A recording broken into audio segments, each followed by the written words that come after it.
It is my opinion that the truss is one of the best examples of fast and cheap that has ruined American housing. It especially has contributed to wasted space and ugly shapes in housing. I'm first going to break down what a truss is, when it came about, and how it works. Then we'll get into rafters and we'll talk about how the truss did this to American homes. Here, I've drawn a simple truss, all right? And I'm not an engineer. I'll just preface it with that, but let's just break down how this thing works and why we use it. All right, we've got our top cords here. These are the boards up along the top, all right? So here and here. Then we've got our bottom cord. And then these pieces in here are webs, all right? These little red squares that I've drawn are the truss plates. The truss plate is pretty genius, all right? The truss plate is just two little pieces of metal, and they've got all these tiny little teeth on them, all right? They go on both sides of a joint with all these members, all right? And then they take a hydraulic press and they just press it together. No nails, nothing, all right? This was developed in the 50s. Before that, they used plywood, so the truss wasn't nearly as fast to make back when they had to use plywood for these plates, all right? But when this is developed, we start using it in American housing. This really starts in the 50s and then it picks up in the 60s, and by the 80s, this is the dominant way of building roofs in America. Now, it has some major benefits. Like I said, you know, they can make them very quickly in a truss factory. Also, because of these webs, all right, they make it to where these spans are much shorter and the weight can be spread out. Whereas if this was a rafter roof, which we're gonna get into here shortly, you know, take all of these webs out. And then you have to have a board that goes from here all the way up to the top and be able to handle that weight without bending too much. Same thing across the bottom, or I've got to have a wall underneath there to transfer the load to.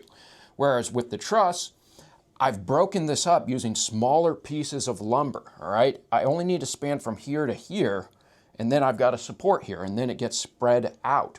So it allows me to use smaller pieces of lumber. It's built quickly in a factory, and then I can actually run this entire length of the house outside to outside without having any bearing walls in the middle. That makes my foundation work much simpler. And we haven't even gotten to probably one of the biggest reasons that we use them, and it's the on-site part of it, all right? You bring in a crane, or you can just use a big telehandler too. You can set all of the trusses for most houses in one day, maybe even a short day, depending on how complex the house is. They get them in the right order. They come in, they lift them up, and bang, bang, bang, bang, bang. You've got your structure for the entire roof done in one day. Whereas if you were going to hand frame this with rafters, it's gonna take way longer than that. Now, if you've ever watched the videos of like Cy, the home inspector, he's super viral, so you've probably seen him. When he's up in the attic, right, you see these types of trusses, and that space is never used. Oftentimes in modern homes, we'll have, you know, these massive roofs. They might even be 10, 12, even 15 feet tall up at the top, but there's nothing up there except maybe some HVAC and some insulation. That's because how are you going to use this space with all these members here? And if you start taking the members out, well, then you're back to framing with rafters and you've lost all of the benefits that we've talked about here. Now, there are some types of trusses that do make for space up in the attic. Now, I'm blanking on what exactly they're called, but they just work like this. They've got their members, and then they pretty much just have a big square or rectangle that's built into the middle of the truss. And so when you set the trusses, you just, you know, put your drywall here and your floor here, and you've got a room down the middle of your attic. So that is a version that does use some of the space up top. But generally speaking, if a home is built with trusses, which about 75% of homes built in America are built with trusses today, all of that space in the attic is wasted. So we could see that, you know, it does have its economical benefits for sure, but houses are really expensive today, even though they're being built like this. So let's talk about rafters now and see where maybe some of the differences lie. So here I've redrawn the same house shape with rafters, okay? What's changed, all right? All of our webs are gone, okay? And I've got a few different pieces here. Here, these are rafters, okay? Rafter, rafter. Here, I have a rafter tie down at the bottom. Also, this is usually a ceiling joist in an old home, all right? A rafter tie and a ceiling joist are not necessarily the same thing, but don't worry about that for now, all right? What this does is that when the weight comes down, all right, because a lot of what the roof is doing is resisting the weight from up above, what's it gonna do, all right? If you were to take your hand and press out on my hand, I'm gonna go like this, right? So it's gonna try to push our walls apart. Well, this ceiling joist or rafter tie, it's gonna work as our rafter tie, resists that, all right? So either this has gotta be one continuous piece, which you're not gonna get a 36-foot piece of lumber, obviously, or you've gotta join the pieces together in the middle, and then there's gotta be something for them to bear on. So let's say we join them right here, all right? We got two 18-foot boards that we're gonna do this with. You can get 18-footers. Well, underneath that joint, I now need a wall or a beam to take that weight. So you can see all of a sudden this is really not working nearly as easily, all right? So up here, this is called a collar tie. And people sometimes confuse the collar tie for the rafter tie. And so when they go to renovate an old house and they say, oh, I want to vault the ceiling, they start cutting out their ceiling joist thinking that this here is doing the job of this down here. And that's very dangerous. That's a huge problem. The collar tie up here is not meant to hold these legs from coming apart. I mean, think, holding up here, that has very little strength compared to holding down here. This is actually to work against uplift, all right, to keep the roof from lifting up in a storm. Or if there's a heavy snow load on one side pushing it down, it keeps the ridge together. Now, we'll briefly get into ridge beams versus ridge boards, all right? Up at the top here, we're gonna have a board or a beam. If it is a board, it's gonna be thin. It's gonna be like 1 inch thick. It'll be a small piece of lumber. And what it's doing is, it's not actually carrying the weight of anything. The rafters line up, all right? They line up across the top, they hit each other directly opposite on the ridge board, and then that weight goes out to the walls, okay? Whereas if I have a ridge beam,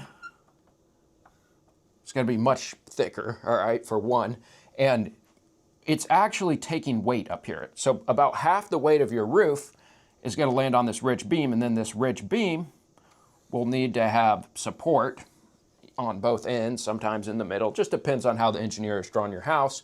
And half of the load, so we'll say this half of the roof, is now resting on the ridge beam. Now this is usually gonna be a question of the layout of your house and what shape you're trying to go for on which one of these you would do. But either way, you can see that now up in the attic, I've drawn this support here, but this is not continuous. It's not across the whole house unless you had a wall there, all right? I've got this space, all right? I have this space to use now.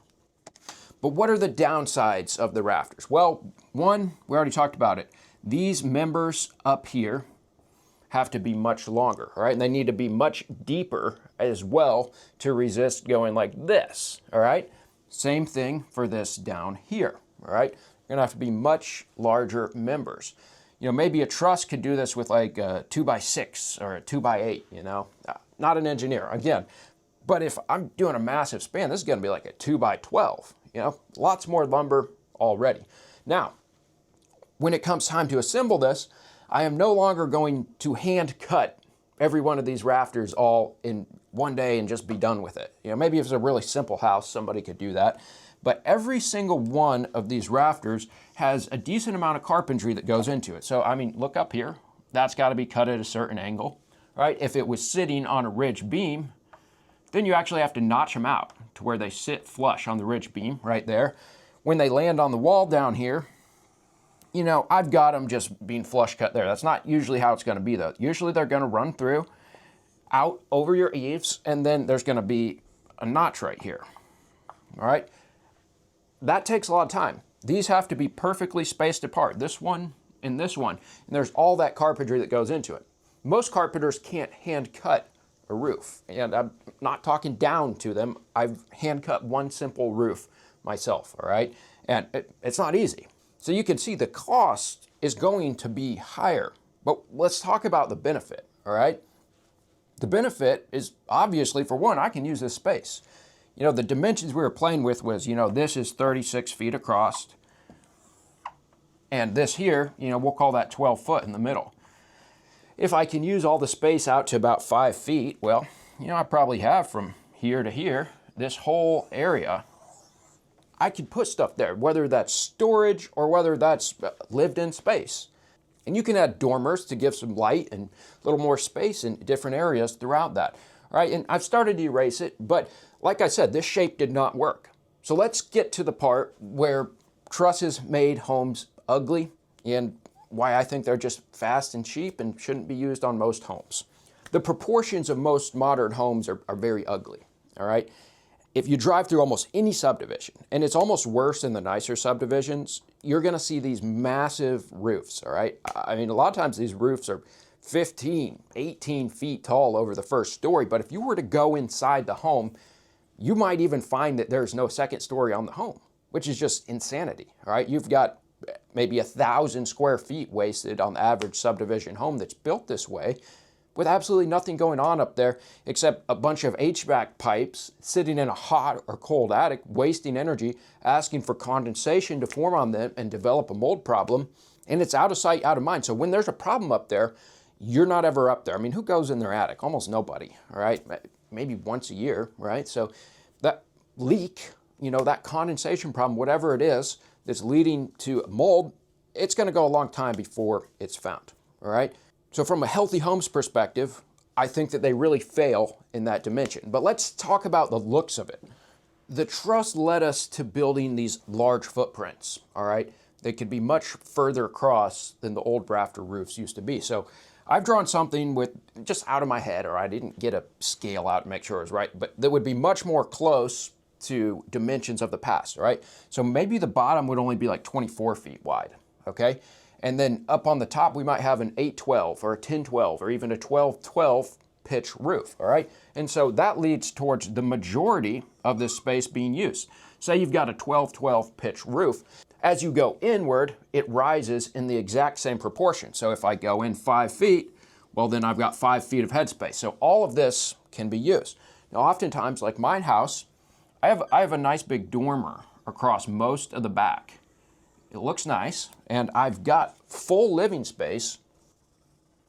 Now, I realize that is probably not the most ideal shape, but it looks nice on my house, just trust me. And so I've got all of this space back. And so where I really think the truss led to us having ugly homes is that we stopped using the space in the attic. When we needed to use it, we kept it simple, all right?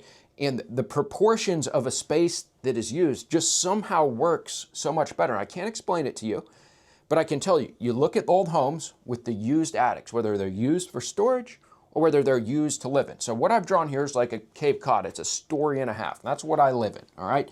But if this was like a two-story house, an old school two-story house where the second story is a full second story, a lot of times you would still have an attic up on the third story that would have quite a bit of space in it, and it would have stairs that go to it. It wouldn't be an old attic ladder. A lot of you guys, when you think of attic access, you think of the ladder. It's like, no, they would have a staircase going up to it. So a space that truly, genuinely can be used. And the proportions of the house, when the roof is steeper and you actually use the space, are just much nicer. When we have these big truss homes and we build them just on one story, or say we even build them on 2-story, the foundation cost to put a second story on, it's not gonna change your foundation. That chunk of concrete that goes down in the ground there, it's not gonna change the foundation that much, right? Somebody's still gotta dig it out and do all that work. It's like, maybe it's gonna be a little more concrete, but it's a very wasteful way of building as far as making the most out of what you're going to invest in, regardless of whether the house is 1 story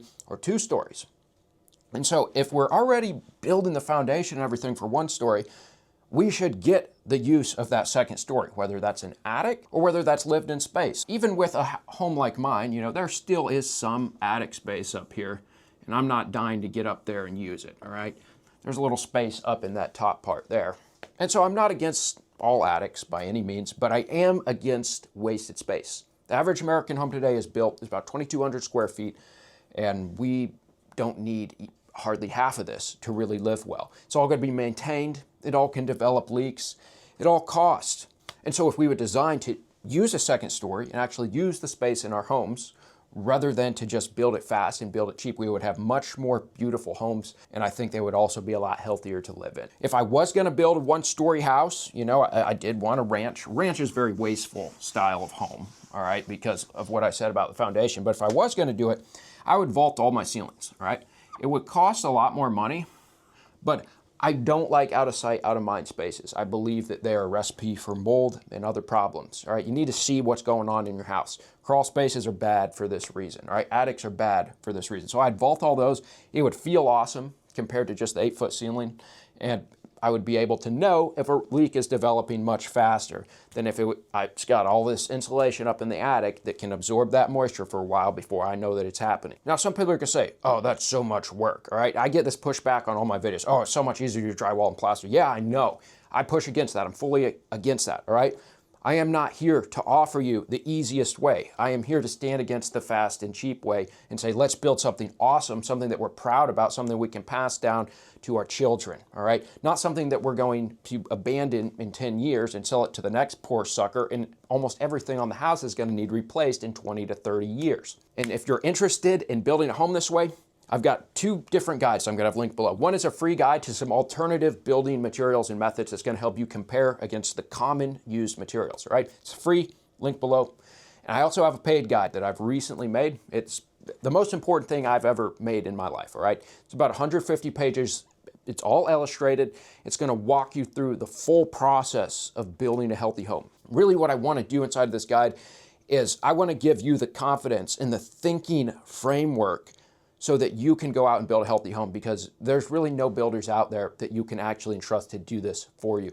You're gonna have to take on a huge amount of that responsibility of that for yourself. So that's linked below as well. Guys, thank you so much for watching. If you like the channel, please hit the like button, subscribe, and as always, I'd love to hear your guys' thoughts down in the comments.